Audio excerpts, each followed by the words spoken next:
Sa mga taong hindi po nakakalimut pong mag-subscribe, naniniwala po akong sila ay may natatanging usilak at may mabubuting kalooban.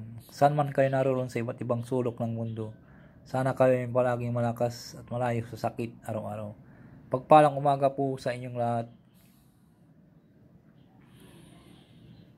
Sa mga sulit ko pong mga subscriber ko, maraming salamat po sa inyong lahat. Sana po huwag kayong magsawang mag-subscribe. Pagpatuloy nyo po lamang ang pagtulong sa akin. Tatanawin ko pong malaking utang na loob sa inyong lahat. Diyos na pong bahalang gagabay sa inyong lahat. At sa mga baguhan po, ngayon lang po nakatuklas ng aking YouTube channel, Hiwaga ng Pangasinan. Huwag na po kayo magkatubiling pindutin ang subscribe button at pakipindot na rin po ang bell icon para palagi po kayong updated sa susunod kong mga video. Makakalob ko po sa inyo lahat ang aking nalalaman sa spiritual o physical man na karamdaman at panggamot ng mga orasyon. At dito po niya lamang po matutuklasan sa Hiwaga ng Pangasinan. Pakatandaan po lamang, gamitin po lamang sa kabutihan at huwag sa kasamaan. Gamitin upang makatulong sa taong nangangailangan at huwag ipagyabang. Palagi po ninyong isa puso't isipan at panatiling magkumbaba sa isa't isa. Magtulungan, magbigay, nanigit sa lahat, magmahalan at huwag makalimot tumulong sa mga taong hinihiga po sa hirap ng buhay.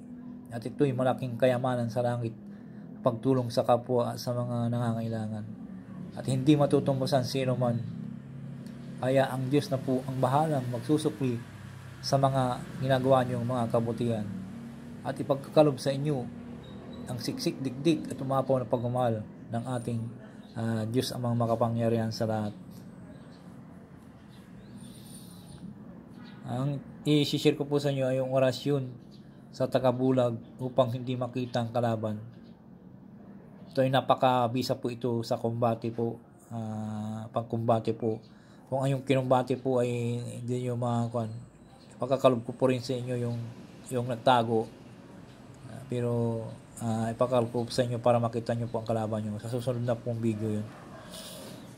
Ito po yung orasyon sa tagabulag na hindi makita ng kalaban. Kung ang kumbate po nyo ay mangkukulam, mambabarang at mga nagtatago po nyo sa inyo yun, kayo rin may gagamitin po kayong tagabulag para hindi kayo makita yung kalaban na kakumbati po. At maganda rin po ito gamitin sa taong mga masasama, yung mga kaaway. Kapag ikaw ay hinahabol, yung kaaway o mga tulisan, maaari mo itong buksan, bigkasin ang orasyon 3 bihis habang ikaw ay tumatakbo at walang lingon, habang ikaw ay hindi papansin ng iyong kaaway. Hindi kayo mapapansin ng iyong kaaway. Maganda po ito sa gamitin sa ang pamamaraan po ito ay kung halimbawa may inahabol kayo ng kaaway nyo,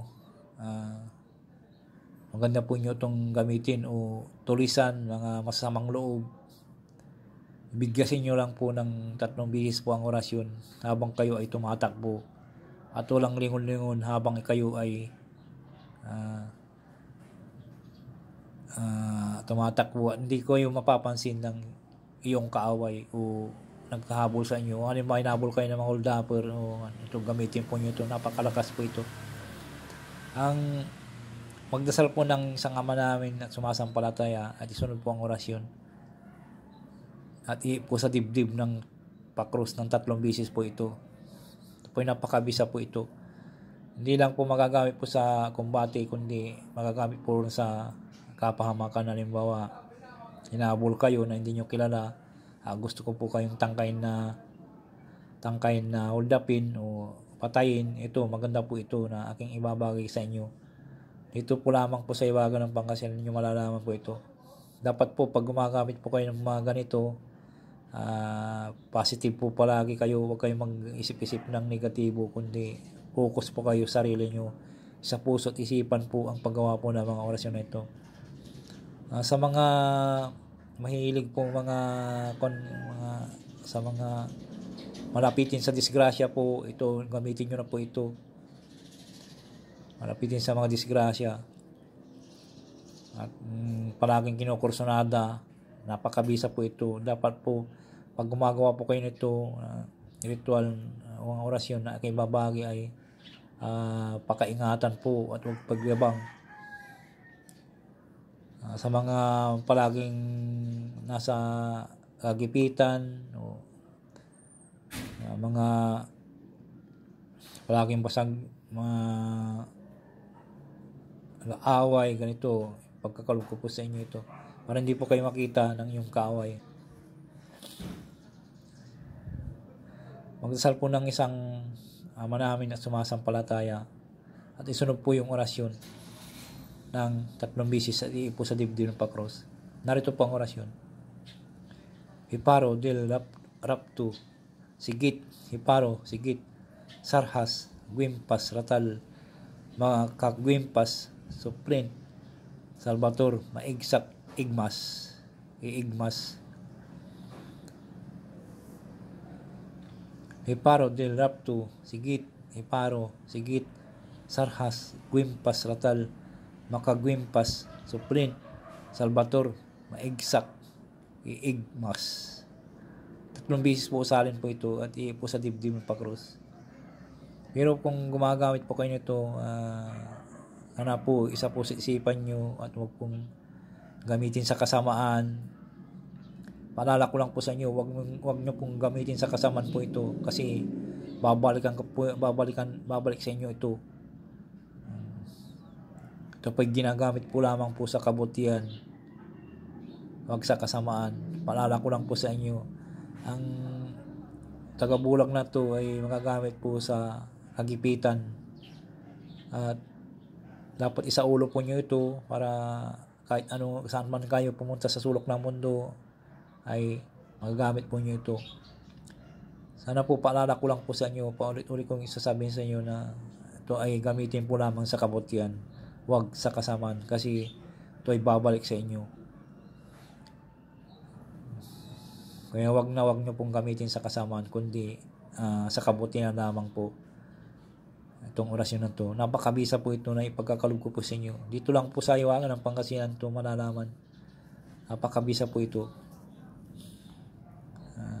Kahit babae po ang gagawa nito, yung malapitin sa mga disgrasya, ito babae, pwede rin po ito sa mga babae.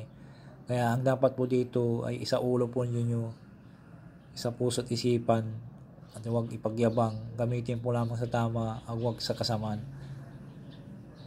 Sana po bago matapos ang video kong ito ay mag-subscribe kayo, mag-like and share, at pakipindot na rin po ang bell icon. At magsha-shout po tayo.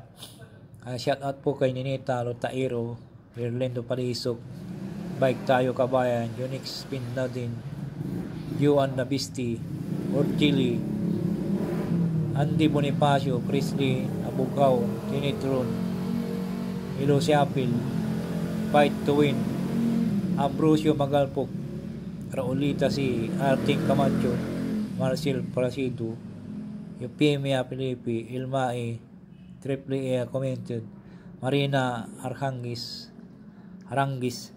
Lodi Kayago, Yuan Bibs, No Gates, igisalat, shout po sa inyo lahat. Pasensya na po kayo kasi may dumaan na malapit kami sa kasi sa aming inupahan na bahay. Malapit kami sa kalsada kaya marami po kayo naririnig na ganitong dumadaan po. Pasensya na po kayo. Sana po kayo nang bala pong mag-umintindi at God bless po sa inyong lahat. Sana po mag-subscribe po kayo. Maraming salamat po. Mahal ko po kayong lahat. Mga sulit ko pong subscriber. At sa bago po, ngayon po lamang nakatukos na aking YouTube channel. Mahal ko po kayong lahat. Maraming salamat po. Bye-bye po.